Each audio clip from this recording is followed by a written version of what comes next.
Біздің кезекті сабағымыз сан аралықтары. Сан аралықтар бұл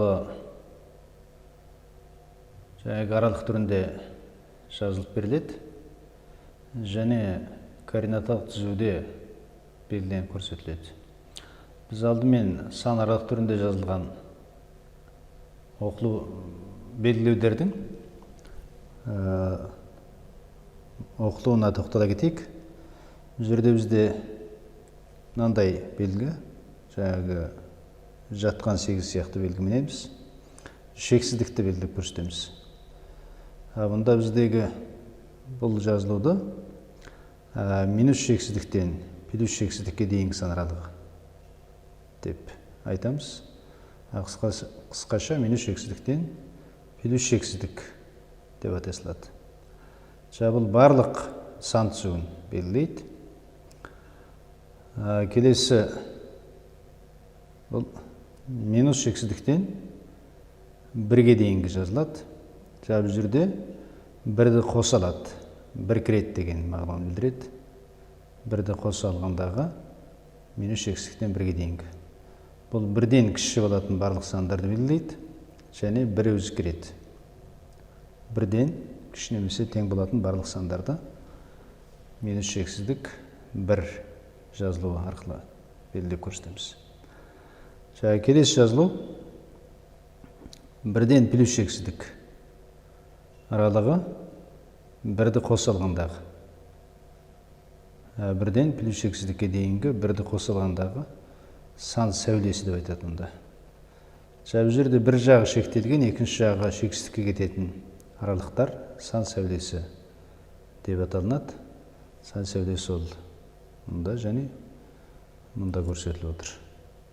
Біреуі минус шексіздікке қарай бағытталған сәуле, екіншісі плюс шексіздікке қарай бағытталған сан сәулесін белгілейді. Минус 3, 1 екі жағында жай жақша жазылуының оқылуы, ол минус 3-тен 1-ге дейінгі сан аралығы деп оқылады.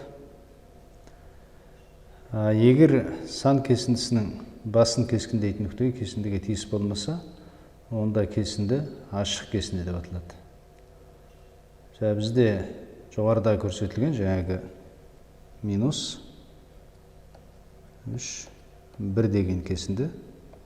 Ол екі жағда жаңағы минус 3-те 1-де осы кесіндіге тиісті емес, бірақ минус 3 пен 1-дің аралығындағы барлық сандар тиісті болады деген көрсетеді. Сондықтан бұл екі жағынан 1-де ашық кесінді деген сөз.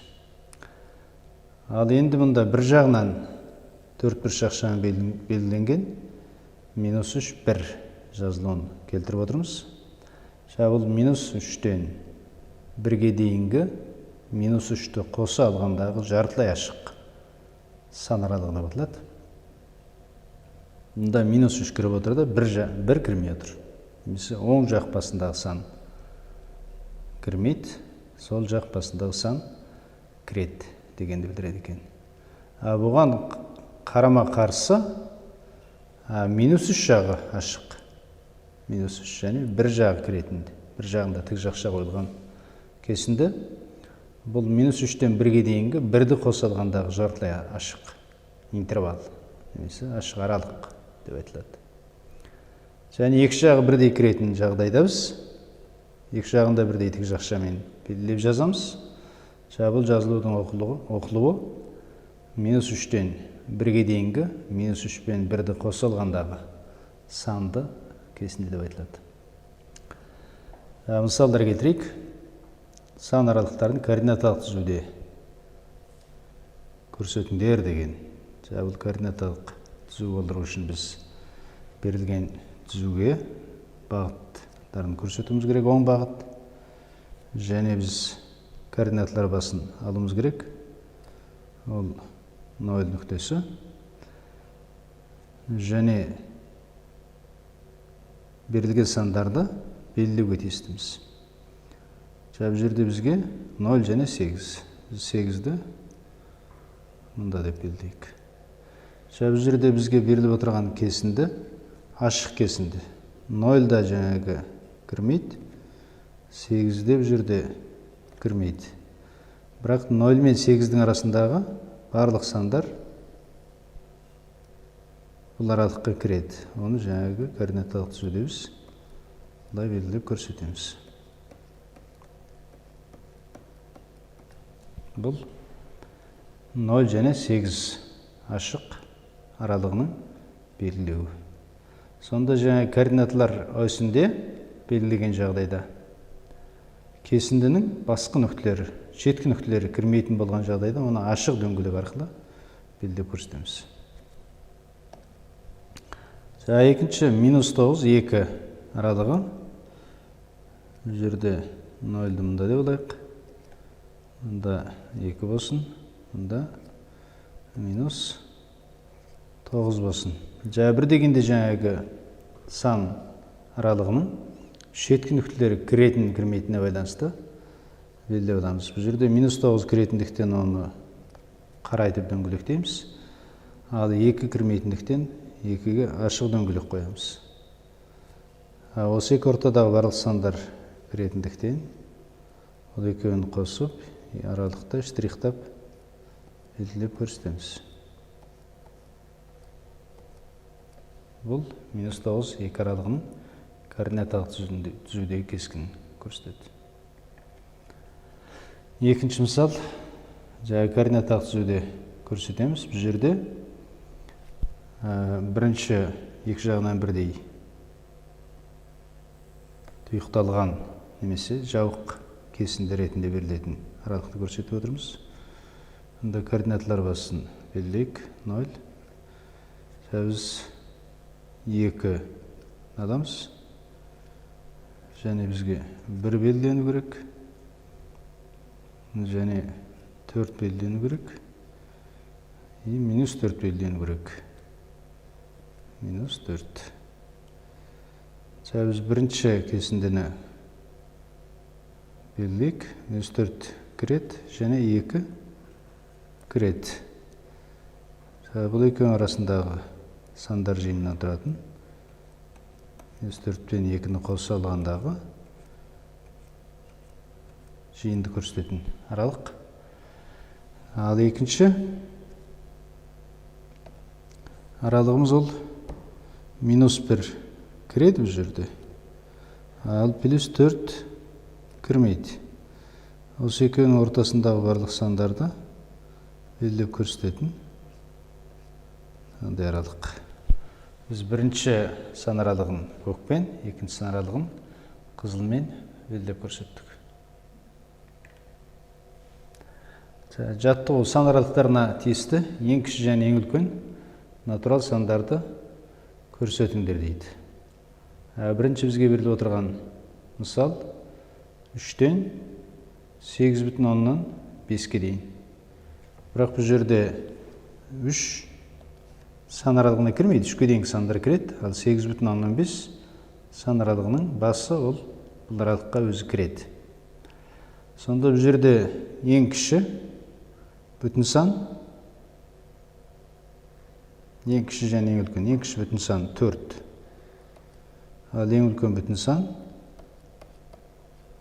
ол 8 болатын түсінікті. Екінші мысалда -3,5-тен 10-ға дейінгі, -3,5 кіретін, 10 кірмейтін осындай жартылай ашық аралық беріліп отыр бұл жерде. -3,5-тен үлкен болатын ең кіші бүтін сан ол -3. Және ең үлкен сан ол 9, 10 кірмейтіндіктен, 10 бүтін болғанмен бұл аралыққа өзі кірмейді, аралықтың шеткі нүктесі. Сондықтан 9-дан кіші ең үлкен бүтін сан 9. Екі жағда тұйықталған сан аралығы берілген, шеткі нүктелер екеуі де кіреді, бірақ шеткі нүктелер екеуі де бөлшек сандар. Сондықтан 2,9-дан 2-ден үлкен бүтін санды аламыз. Бұл ең кіші мәні. Сондықтан 3 және 30,5-тен 2-ден кіші натурал сан ол 30. Мына жерде бір нәрсені қайта айналып қарай кетейік. Өйткені бізге ең үлкен және ең кіші натурал сандар деп берілген. Бұл жерде -3 натурал емес, бүтін мәні. Ең кіші бүтін мәні -3. Ал натурал дейтін болса, ол ең кіші натурал сан 1. 1 бұл аралыққа кіреді, сондықтан бұл жерде 1 және 9-ды алсақ, онда есептің шартына толық үйлеседі екен, натурал деген. Бұл жерде -3 біз бүтін болғанмен, натурал деген есептің шартын қанағаттандырмайтынын ескеруіміз керек. Жаттығу 2. Қос теңсіздіктің шешімдері жиын координаталық түзуде көрсетіңдер деген. Бұл жерде біз координаталық түзуде координаттар басын 0-ді белгілейік және бірлік кесінді аламыз, сонда 1-ді белгілейміз. Бұл болса -1, -2, -2,5 саны мұнда болуға тиісті. Бұл жерде x -2,5-тен үлкен немесе тең, ал 1-ден кіші деп беріліп отыр. Сондықтан теңсіздіктің шешімдер жиынына -2,5 кіреді. Оны қарайды филдеп қоямыз, дөңгелектейміз. Ал 1-ден кіші оған тең болмайды. Сондықтан 1 кірмейді. Олай болса, теңсіздіктің шешімдер жиыны -2,5-тен 1-ге дейінгі сан аралығын беретін болады.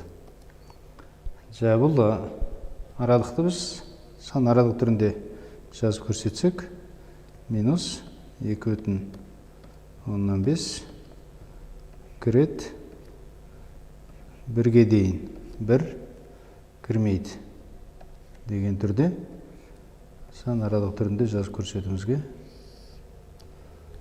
болады екен. Осылайша біз сан аралықтарына қатысты мағлұматтарды көрдік. Жалпы сан аралықтарын біз 3 түрлі жағдайда белгілеп көрсетуге болады. Бұнда біріншіде оны жаңағы жаттығу 2-дегі мысалдан толық қорытындылауға болады. Біріншіде жаңағы теңсіздік арқылы белгілеп көрсетуге болады. Ал екіншіде сан түзуінде белгілеп көрсетуімізге болады. Үшіншіде сан аралық түрінде көрсетуімізге болады. Бірінші, екінші жағдай, үшінші жағдай. Осындай 3 түрде сан аралықтарын белгілеп көрсетіп отыруға болады екен. Осымен біздің бүгінгі сабағымыз аяқталды.